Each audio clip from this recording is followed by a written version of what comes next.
Hello and welcome to the Tank Club.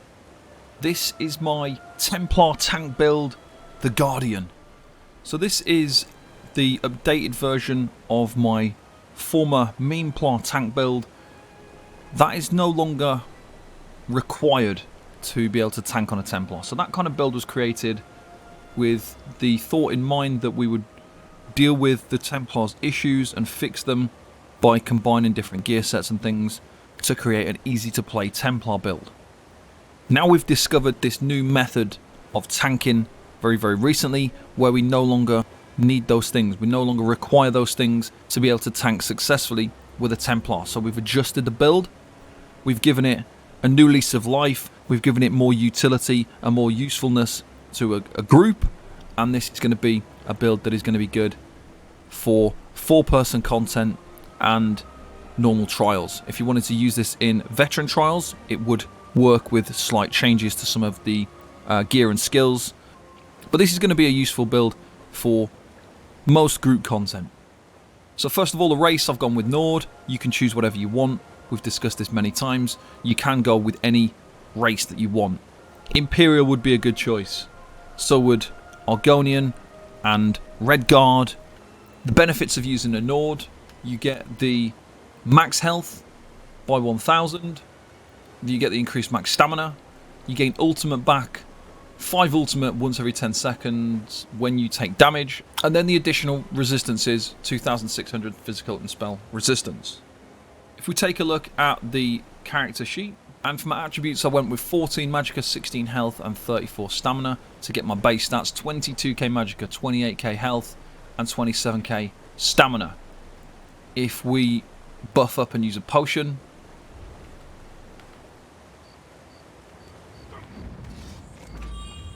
we've got 1658 magicka recovery, we've got some health recovery in there, we've got 29,000 spell resistance and 28.3k physical resistance. If we have a look at our advanced stats, our block cost is 744 and our block mitigation is 82%. For our Mundustone, we are using the Action Arc. This is generally the best one to use for any type of tank situation. We get the increased magicka recovery by 310. On our consumables, we are going with the Bewitched Sugar Skulls because we want to increase those max stats to the right values. We've also got Restoration Potions. Tri-stat potions are going to give us all of our recoveries, all of our stats back when we use them. And now onto the gear. We have a few different gear options which I'll cover at the end, so I'm going to show you the build that I'm using, and then I'll show you the alternative options of things that you can do to adjust this for different situations. So if you're on PC, you might be able to set up an add-on to switch your gear depending on the scenario.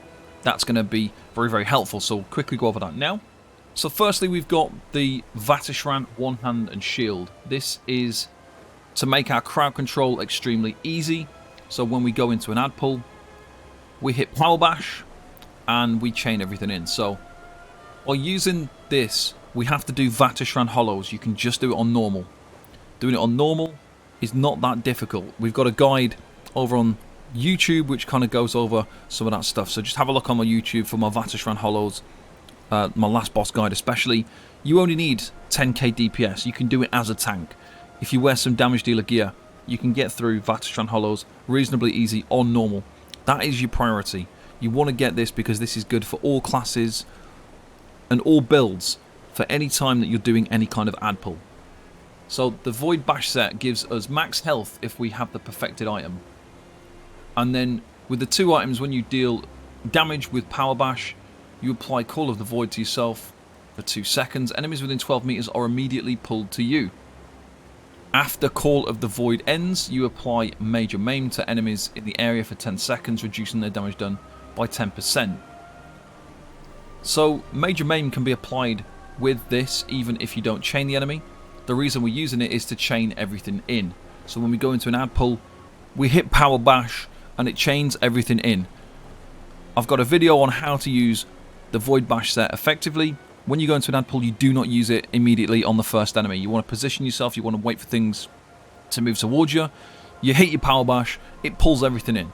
And it's a reliable chain as well. So we obviously use this on the One Hand and the Shield. Our next gear set is Olorim. and we're just using this on the back bar. So if we look at this, so we get increased magicka recovery, which is very, very nice.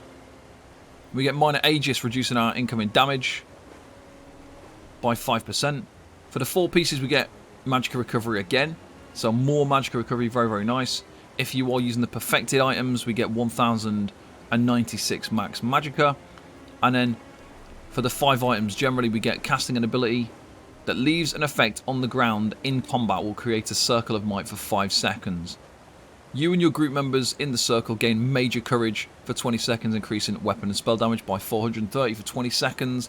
This effect can occur once every 10 seconds. So what we're going to do is we're going to go into combat. We're going to place this on the ground. Our group are going to stand in it, and then we're going to give them a really huge buff. Now what you can do is, if your group don't stack in this, or if you've got a healer using Spell Power Cure or Olorim, then you would just use Powerful Assault instead. So this is convertible depending on what type of group you're in. If you've got a group that stack, get them to stand in it. Try and cast it on them. Put it in a place where they can actually utilise it. If not, Powerful Assault is another option. If neither one of those work, you could go with Yolnahkrin instead. So Yolnahkrin would be the third choice option, which requires less micromanagement. So you've got 3 different gear options there. Olorime is the main one. You want to use this. If you've got a healer using Spell Power Cure or a Major Courage gear set, use Powerful Assault. If you're not very good at keeping up Powerful Assault, use Yolnahkrin instead. Our next gear set is the Turning Tide gear set. This is another fantastic one. We're going to get max health, max stamina, more max health, and then when you block, you gain Flowing Water for 10 seconds, causing your next bash attack to deal magic damage to up to 6 enemies in a 5 by 10 meter line, and apply major vulnerability for 10 seconds, increasing their damage taken by 10%. This effect can occur once every 15 seconds. So this set is just incredibly good for 4-person content. It's very good for trials, most trial situations. This is why this particular build is going to be useful no matter what situation. So if you're going into a trial, you could still use this setup. You just switch Olorim for Yolnahkrin, and this would pretty much be a trial build. So with this gear set, what it means is we basically have the Necromancer's Colossus Ultimate, but all the time. So every single ad pull, we're going to have it. Every time we get into a boss, we're going to have it with a 66% uptime if we proc it on cooldown. But we are going to be using another gear set to maintain this even better. So once you've procced your Turning Tide gear set, if you then use your ultimate, and we are using the Nazare monster set, this is then going to apply another really, really huge benefit to us and the group. So we're going to get max health for the 1 piece. On the 2 piece, when you use an ultimate ability, the closest 6 enemies within 12 meters have all major debuffs and minor debuffs applied to them extended by 1 second per 20 ultimates spent. And this has got a 30-second target cooldown. So if you get your ultimate back faster than 30 seconds and use it again, it won't have the additional effects. But this is going to be the thing that extends our Turning Tide.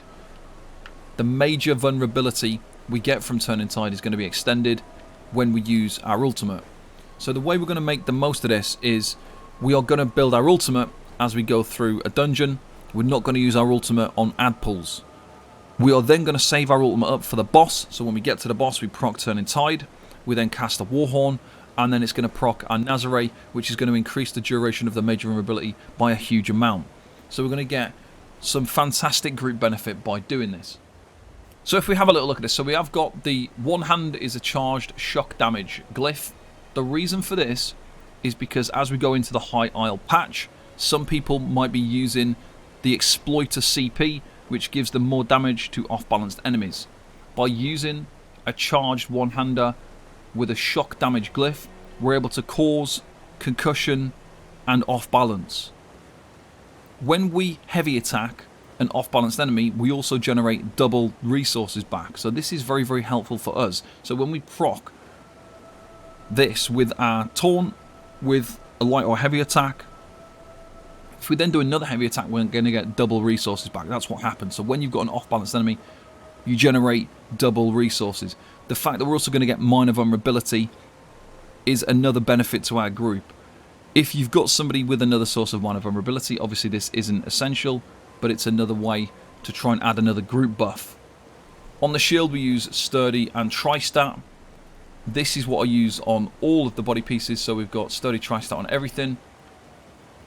I've done a number of videos about sturdy in the past, but we want to reduce our block cost as much as possible, so we are using sturdy to do that. We've then got tri-stat to try and split our resources nicely so we can reach the values that we want.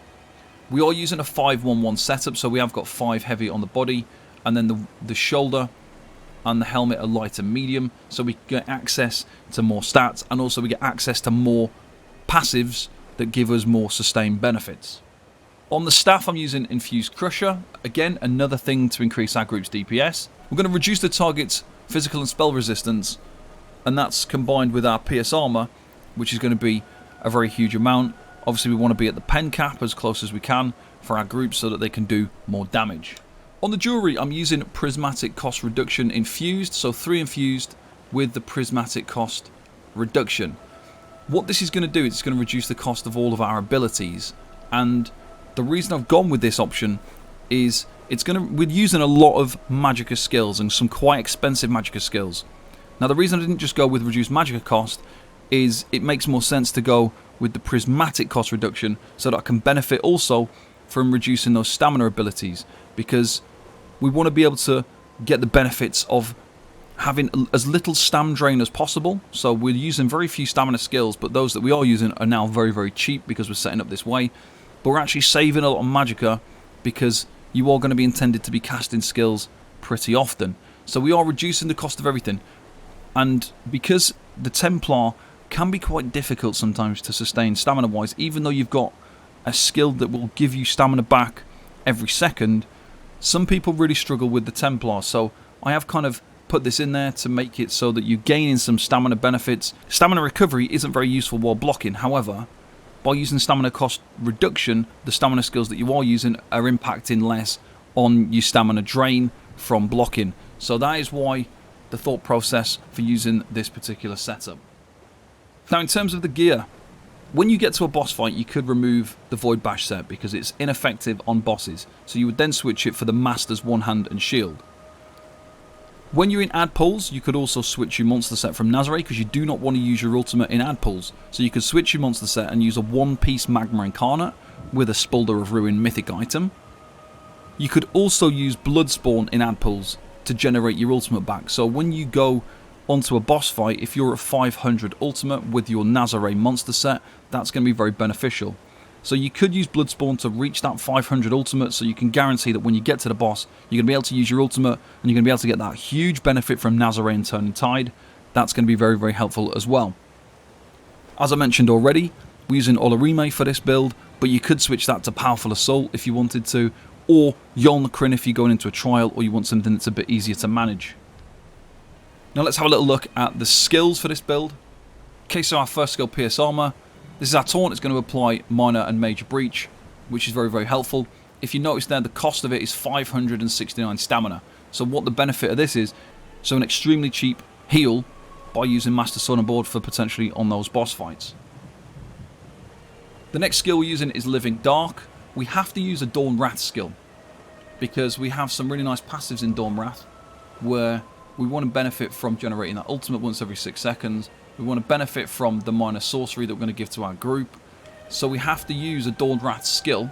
Now with Living Dark, so it has been nerfed for the High Isle patch, but we still get some use from it. So especially when you're doing ad pulls, this is going to be still useful. So envelope yourself in a lightless sphere for 12 seconds to protect yourself. Anytime you take direct damage, the sphere lashes back at the attacker, reducing their movement speed by 40% for 3 seconds. And healing you for 2,107 health. This effect can occur once every half a second. So a 2,107 heal. So when we go into an ad pull with this active, it's going to snare the enemies, but we're also going to benefit from a heal. So this is why we use it. If you were to go onto a boss fight, you could remove this and switch it for a different Dawn's Wrath ability. So potentially Purifying Light, for example. There isn't really any point in using Power of the Light in this particular setup because we're using Pierce Armor. If you were in a ranged tanking situation or a situation where you weren't using Pierce Armor, for example, then Power of the Light is very, very useful. But in this particular situation, we don't need Power of the Light, so Purifying Light would at least provide some kind of benefit with the additional healing. and we get those benefits. But Living Dark for me is still a decent skill to use, especially for those ad pulls, because when you walk in, the snare and the heal are very, very nice. The next skill we're using is Repentance. This, again, another really useful skill. So we're going to heal ourselves and our allies for 3,360 health for each corpse that's on the ground. We're also going to restore 3,000 stamina for each corpse. So when things die, you just use this skill for free and you're going to get resources back. Now, one of the other benefits of having it slotted is the minor fortitude, endurance, intellect. So we get increased recoveries by having this on our bar. That is one of the passive benefits of having it. Now, if you're on a boss fight and you don't really need those minor recoveries, then obviously you would switch this skill for something else. But obviously on a boss fight you can have less corpses than you would in an ad pull, so this is very, very useful for ad pulls. But in terms of boss fights, it's a little bit less useful because you don't have those corpses to consume to get those resources back. So you can switch it out for something else if you wanted to for a boss fight, but it's a very, very good skill for ad pulls. The next skill, Radiant Ward. Now this is our main way for protecting ourselves. So the Templar healing skills, we've got a couple of like little heals over time. There's no real huge burst heal like other classes. Like the Dragon Knight has a huge burst heal, the Warden has a huge burst heal, the Sorcerer, huge burst heal for tanks. The Templar doesn't. Now the way we combat this is with the absolutely humongous damage shield that we get with Radiant Ward. So it's only a 6-second damage shield, but it's enough to get us through while our heals over time are ticking away. So when you go into like a fight, you'll activate your heals over time, you'll protect yourself with your shield. When your shield's up, your heals over time will tick and they'll get you back to full health. That is how we kind of function this. There is also passive benefits to Radiant Ward because we get minor protection as well when we cast this. So as you can see here, surround yourself with solar rays, granting a damage shield that absorbs 11,400 damage for 6 seconds. So when you compare that to something like Igneous Shield with a similar kind of build, your Igneous Shield would probably be around 7 or 8k damage shield. This is 11.4k. Now the fact it's a Magicka shield as well is very, very useful. We've reduced the cost of it with our jewelry to 3,200 Magicka, so we are getting a nice benefit from this. It scales with max health, so obviously if you did have more max health, the shield would be bigger as well. But it also does damage, so nearby enemies take magic damage when the shield is active, so it does damage to the enemy as well by casting a shield. The fact that it also, each enemy hit increases the shield strength by 20%. So an 11k shield could actually be increased quite a lot because we can increase the size of it based on the amount of enemies that are hitting us, and that's a really nice option as well. So we get an increased damage shield based on the amount of enemies we hit with this skill. The next skill that we've got is Power Slam, and this is to proc our Void Bash set.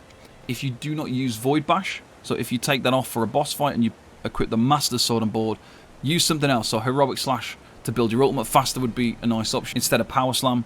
So that is an option, but yeah, Power Slam is just mainly used for pulling in the enemies with your Void Bash set. On the front bar, our last skill is Barrier, Replenishing Barrier. This is purely there for the Magicka recovery, so that we can get that increased Magicka recovery so we can cast more spells. That is the only reason. If you do need to use it though, the reason you go with Replenishing is because this will restore ultimate back if you have to use it. So that is another reason why. So you use it for the Magicka recovery passively, but if you do need to use it, you're at least going to get ultimate back. So that is the reason why you go with the Replenishing Barrier move. So we've already talked about the concussion status effect that we get with our one hand. Now we're also going to get the chilled effect with our back bar. So we're using Frost Clench. This skill could be switched out for Inner Fire in ad pulls, but on boss fights especially you want to use Frost Clench. The reason why is because it's going to apply the chilled effect as a guarantee. It's going to taunt the enemy, so it's a Magicka range taunt 15 meter skill. It applies Major Maim as well, which reduces the enemy's damage done by 10%. Now the chilled effect applies Minor Brittle and Minor Maim as well, so by using this skill we get Major Maim, Minor Brittle and taunt and immobilize enemies. It's not really that useful for immobilizations because it's a single target, and typically when you're trying to immobilize stuff you want to immobilize it near to you in an area of an effect, so it's not really that useful for that. But it's also a very cheap costing skill, 795 Magicka, because we've reduced the cost of it with our jewelry, so it's very, very cheap to cast. So you should never have a situation where you've not got enough resources to taunt something. The next skill we've got is Frost Pulsar. The reason why I use this skill is because it's for ad pulls. If you're on a boss fight, it's one of those skills again that you can switch out for something else. But when we go into an ad pull, it's vital. It's going to apply so many different things. We need this to get an immobilization mostly. So one of the things that we had problems with in the past was immobilizing enemies, crowd controlling enemies on a Templar used to be a problem. Now it's not. If you use Frost Pulsar, Pulsar has triple the chance to apply a status effect. But also, it's going to apply Minor Mangle, which reduces the max health of enemies by 10%. So immediately when you go into an ad pull, use Pulsar, the enemy's health is reduced by 10%. So you're effectively doing a lot of DPS by applying this straight away in an ad pull. It also applies minor protection to you and your group members, so your group members take 5% less damage. Not only that, but because it's got the increased status effect, it applies the chilled effect, which applies AoE minor maim and AoE minor brittle. AoE minor maim reduces the enemy's damage by 5%, and it also increases the amount of critical damage they take by 10% with the minor brittle. So it's providing a lot of different benefits for us to make use of for our group. When we combine Frost Pulsar with Elemental Blockade, chilled enemies become frozen and are immobilized for 4 seconds. So what we do is we go into an ad pull, we put down Blockade, we cast Power Bash to pull everything in with our Void Bash set, we then cast Pulsar and it immobilizes everything on top of our Frost Blockade. That is how we play this build to make sure we can crowd control easily. Now the benefits of using Blockade, it procs our back bar enchant, our Infused Crusher, so we keep that on the ground. Our Infused Crusher is going to activate on cooldown, especially on boss fights. We also get a projectile damage shield, which is nice for ourselves and our group. And then, like I say, we get that benefit of the immobilization. Because we almost can guarantee that we're going to chill the enemy with 2 casts of Frost Pulsar. 2 casts of Frost Pulsar should chill the enemy pretty much every single time. Because we've got Blockade down, that then causes the immobilization via the chilled effect. So we make use of that, and it works very, very well. The next skill is Restoring Focus. As you can see here, the cost 262 stamina, so it's not going to really cost you very much at all to cast it. It's active for 20 seconds. This is a great skill for the Templar, so you gain Major Resolve, which increases the physical and spell resistance. We also gain 242 stamina every 1 second, so we've completely negated the cost of this skill with our jewellery, and we gain the stamina back for the cost of the skill after 1 second.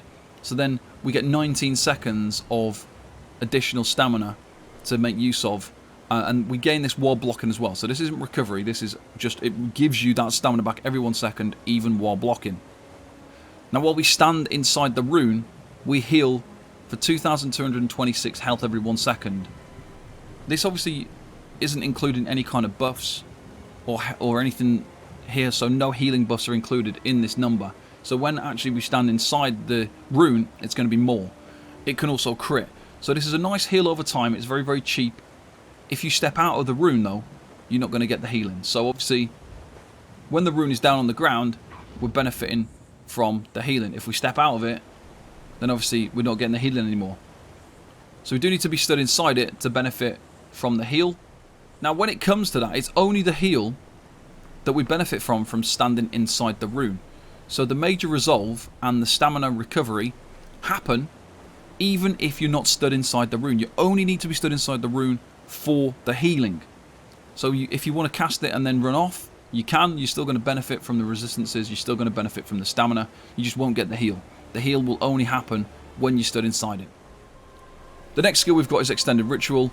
We use this for a number of reasons. Obviously it's a heal for ourselves and our group. We get some passive benefits that are really, really nice. So it's a very, very long duration skill, 24 seconds. It's healing once every 2 seconds for 24 seconds. So we get 12 ticks of healing. But it's really, really nice. Like, we can put this down, our group are healed, we're healed. We give a Purify Synergy, we cleanse harmful effects. It's doing a lot of things. It's also giving us a lot of passive benefits.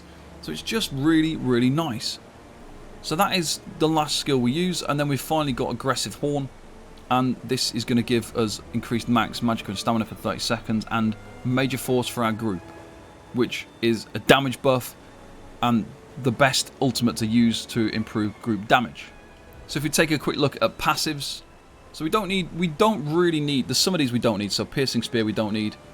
Spear wall we do want. We gain minor protection for 6 seconds when activating an ability. So when we activate Radiant Ward, it's going to proc minor protection as well, reducing our damage by 5%.